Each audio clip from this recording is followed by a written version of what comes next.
नमः सहस्रनामार्चनं तव दिव्य चरणारविन्दार्पणं भवतु। Do namaskar. Everyone do namaskar. I am doing pray and you feel the meaning of that prayer. Om Samprarthana Tvaji Mameyamashesha Vidyam Ayushyatabda Parimanamarogatancha Lakshmimapi Sthirataram Akhileshta Siddhim Vairagyavadhimanisham Mama Dehi Devi Shraddham Guru Tvajicha Bhaktimashanchalam Me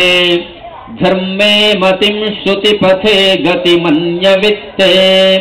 Nechancha Papa Vishaye Viratim Pradaya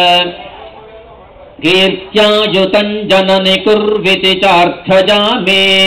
Ajnanato Yati Maja Manujasvabhavat Puja Vidhu Skalitamatra Krutang Shamasva Pujamimam Abhinavam Hridayabhiramam Anandatastava Pademba Samarpayami Sharanagata Dinartha Paritrana Parayane Sarvasyarti Hare Devi Narayani Namostute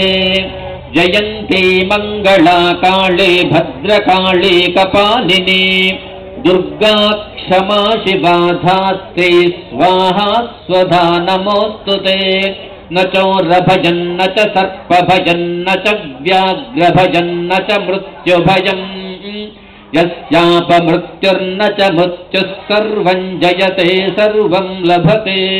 Aradhita Shri Lalita Tripura Sundari Jai Namaha Manaso Bhishta Prarthanam Samarpajami Sarvopachara Pujam Samarpajami Anena Suvangali Archana Puja Karmana Shri Mahakali Mahalakshmi Mahasaraswati Sarupini Lalita Ambika Suprita Suprasanna Varada Bhavatu Shri Jagadamba Arpanamastu Itah Puram Dana Buddhideha Dharmadhikaratah Jaggas Sapnahu Jatyavasthasu Manasa Vacha Karmana Hastabhyam Padhyam Udarena Shishnajasvatanja Duktanja Sarvam Shri Jagadamba Arpanamastu Hara Namah Parvati Pataya Hara Mahadev Jagadamba Ki Jai.